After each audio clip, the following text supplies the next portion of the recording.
Hello friends, welcome back to my channel investing skill में आपका स्वागत है।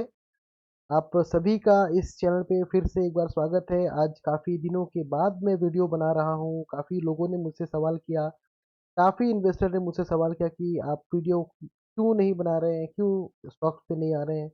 तो रीज़न आपके सामने आज मैंने लिख दिया है कि मेरा नया चैप्टर स्टार्ट होने वाला है। New chapter, new journey.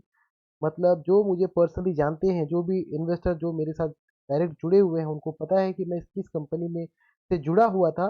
अब मैं उस कंपनी को अलविदा कह दिया है मैंने। अब नई कंपनी के साथ मैं जुड़ने वाला हूँ कल से। तो आगामी कल से मैं नई कंपनी के साथ जुड़ूंगा।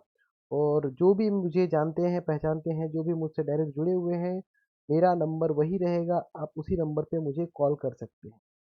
तो मैंने क्यों नई कंपनी को चूज किया है, इसका क्या क्या रीजन है। तो हर किसी को एक ही चीज लगता होगा कि आप आपको नया अपॉर्चुनिटी मिला है, इसीलिए आप गए हैं। बिल्कुल नया अपॉर्चुनिटी मिला है, लेकिन मैं आज जहां हूं उसका रीजन सिर्फ आप लोग हैं। आप लोगों के प्यार की वजह से ही मैं आज इस जगह पे हूँ। आप लोगों के आशीर्वाद की वजह से मैं इस जगह पे हूँ। तो मेरे लिए आप लोग से इम्पोर्टेंट कुछ नहीं। तो मैंने जिस कंपनी को क्यों चूज किया है उसका रीजन मैं आप लोगों को बताऊंगा।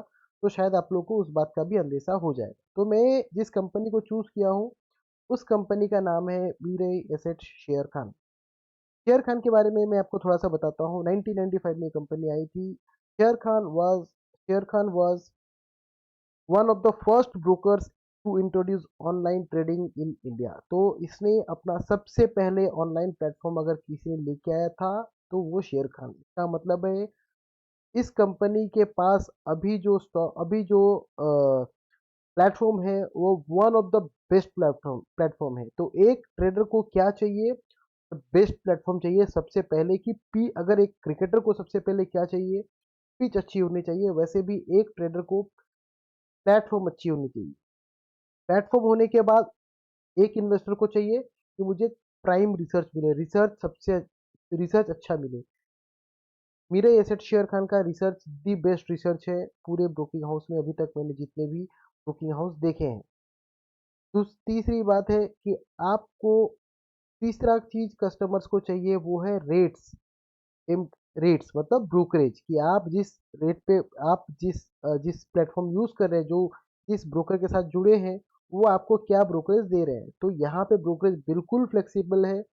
मेरा मेन रीजन ज्वाइन करने का यही है कि मैं जिस कंपनी के साथ जुड़ा हुआ था वहाँ मुझे काफ़ी दिन लगते थे ब्रोकरेज कम करने में। शायद कभी कभी नहीं भी हो पाया है। बट इस कंपनी में क्या है कि मेरे हाथ में बहुत कुछ है। तो ये मेरा मेन मोटिव है कि कस्टमर्स को मैं जानता हूँ, मैं पहचानता हूँ।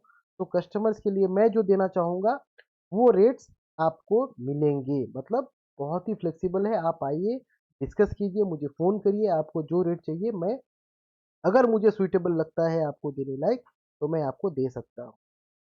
सेकंड थिंग है एमटीएफ रेट्स। जो कस्टमर एमटीएफ पे ट्रेड करते हैं उनको पिछले 2 साल से काफ़ी ज़्यादा चार्जेस लग रहे हैं, इंटरेस्ट देना पड़ रहा है। तो यहाँ पे लोएस्ट इंटरेस्ट रेट आपको मिल जाएगा, जो एक कस्टमर्स के लिए बहुत बड़ा एडवांटेज हो जाएगा। नॉर्मली बाय डिफॉल्ट हर बहुत जगह में कहीं 18 है, कहीं 16 है, कहीं 14 है। बट हम लोग उस लेवल पे भी नेगोशिएट कर सकते हैं, वो भी डिपेंडिंग ऑन कस्टमर्स प्रोफाइल। तो ऐसा नहीं है कि प्रोफाइल मतलब मुझे 15 20 50 करोड़ नहीं चाहिए। आप आराम से अगर छोटा ट्रेडर भी आते हैं तो हम लोग आपको अच्छा रेट यहाँ पे देंगे। तो ये दो चीज मेन चीज होता है। और मैंने आपको इसके बारे में बताया रिसर्च के बारे में। तो रिसर्च मैं जो आपको अपना पर्सनल एडुकेशन के लिए जो आपको वीडियोस शेयर करता हूँ, उसके साथ साथ शेयर खान की टीम का भी वीडियोस आपको मिलेगा। तो उससे आप और एडुकेटेड होते जाएंगे और आपको ट्रेड लेने में और आसानी होती रहेगी। तो ये कुछ रीजंस थे जिसकी वजह से मैंने ज्वाइन किया। ऑब्वियस सा बात है कि यहाँ थोड़ा सा रिस्पॉन्सिबिलिटी ज़्यादा है, यहाँ थोड़ा सा पावर ज़्यादा है, तो मेरे ऊपर भी प्रेशर ज़्यादा रहेगा। लेकिन इसका ये मतलब नहीं है कि आप मुझे फ़ोन नहीं कर सकते हैं। आप मुझे एनी टाइम फ़ोन कीजिए, आपको वही सर्विस मिलेगा जो पिछले 7 8 सालों से आपको मैंने HDFC में दिया हुआ है, या जिस कंपनी से जुड़ा था उसमें दिया हुआ है। तो जिसके साथ मैंने दिया हुआ है जिसके साथ जुड़ा हुआ था, अब भी जो सर्विस मिल रहा था वही उससे अच्छा सर्विस आपको यहाँ पे मिल जाएगा। तो ये आपको मैंने बताया अब मेरी आने वाली नई कंपनी के बारे में। अब चलते हैं इक्विटी मार्केट की। तो इक्विटी मार्केट में अभी मुझे नया कुछ नहीं लग रहा है, इसीलिए मैं वीडियोस भी काफ़ी कम कर दिया है मैंने बनाना। तो अभी क्या है इक्विटी मार्केट में, देखिए लास्ट डे में जो सेल ऑफ आया है, मैं लास्ट डे का वेट कर रहा था, बट लास्ट डे में जो सेल ऑफ आया है वो थोड़ा सा फिर से कॉशस मुझे बना दिया। कॉशस मतलब ये नहीं कि पैनिक हो जाए आप, मतलब मैंने मेंशन पहले से ही कर दिया है कि अभी जो जो सपोर्ट है वो 23262 या 23123, ये सपोर्ट आप इसको वॉच करिए। और अपर लेवल पे 24080 24120, तो ये दोनों लेवल पे देखिए, जैसे ही इसके ऊपर एक 24 120 के ऊपर आता है तो दूसरा रेसिस्टेंस होगा आपको 24 600। उसके बाद मैं आपको नया अपडेट करूंगा अगर मुझे कुछ नया लगता है। तो अभी मुझे कुछ नया नहीं लग रहा है, मैं बहुत ज़्यादा वीडियो नहीं बना रहा हूँ और बहुत ज़्यादा मैं ट्रेड नहीं ले रहा हूँ। ट्रेड नहीं लेना भी एक इक्विटी मार्केट में एक ट्रेड है, ये आप समझिए। ऐसा नहीं है कि आपके पास पैसा है तो आपको ट्रेड लेना है। मैंने काफ़ी लोगों से ये कहा है कि पिछला 2 साल मेरे लिए बहुत अच्छा गया है, क्योंकि मैंने सिप के जरिए एक्यूमुलेट किया। और मैंने आपको भी बताया, मेरे जितने भी वीडियोस आप देखेंगे मैंने यही बताया कि ये जो भी डाउनफॉल आता है इसमें सिप करिए। इसका फ़ायदा आपको आज पता नहीं चलेगा, 2 साल 3 साल 4 साल जाने दीजिए, उसके बाद आपको पता चलेगा कि आपने ये 25 और 26 में आपने क्या किया है। तो आराम से सिप के जरिए एक्यूमुलेट कीजिए। अगर लमसम करना है तो यहाँ पे लमसम कीजिए। डायरेक्ट इक्विटी थोड़ा अवॉइड करिए इस लेवल पे, क्योंकि आपको परफेक्ट टाइम एंट्री का और परफेक्ट टाइम एग्जिट का ये नहीं पता होगा। तो इसीलिए आप एग्जिट और एंट्री आपको तभी पता होगा जब आप टेक्निकल बहुत अच्छे से समझ पाएंगे और आप हमेशा इसके साथ जुड़े हुए हैं।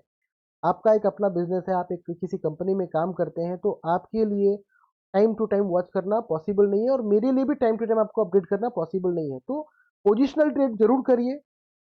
किस पे कीजिए, जिसका इंडेक्स निफ्टी से बेंचमार्क से अच्छा कर रहा है उस पे आप ट्रेड लीजिए। उस सब सेक्टर को देखिए, उन सब सेक्टर के स्टॉक्स पे आप बेट कर सकते हैं।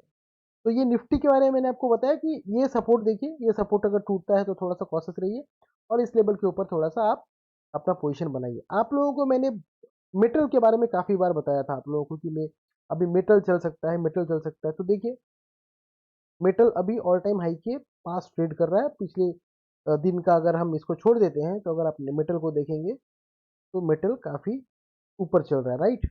तो मेटल चल रहा है। तो अब मेटल में आपको क्या देखना है, मेटल पे मैंने आपको बताया भी था कि कौन कौन से स्टॉक पे आप एडुकेशन पर्पस के लिए, कि स्टील अथॉरिटी, टाटा स्टील, ये सबको आप फोकस कर सकते हैं। मैं बाई सेल के लिए नहीं बोल रहा हूँ, बट फोकस कर सकते हैं, नजर पे रख सकते हैं कि आप देखिए मेटल जैसे ही ब्रेकआउट दिया, ब्रेकआउट करने के बाद रिटेस्ट किया, रिटेस्ट करने के बाद फिर ब्रेकआउट कर रहा है, तो इस पे फोकस कीजिए। मेटल सेक्टर मुझे अच्छा लगता है। फार्मा देखिए, तो फार्मा पे भी आपको अगर जो स्टॉक अच्छा लगता है फार्मा पे फोकस कीजिए। तो इस तरीके से आप फोकस कीजिए, इन सब स्टॉक्स पे आप पैसा लगाइए, आपको पैसा बनने वाला है। और जब भी मेरी नई कंपनी जैसे ही मुझे इन सब स्टॉक्स के बारे में, इन इंडेक्स के कोई स्टॉक्स के बारे में अगर बताती है तो मैं आपको डेफिनेटली अपडेट करूंगा। और मेरे साइड से जो एडुकेशन वीडियोस बनते थे वो मैं आपको डेफिनेटली दूंगा। लेकिन आप थोड़ा इंतजार कीजिए, मार्केट जैसे ही सही होगा I definitely guide you, I definitely share my thought on equity market.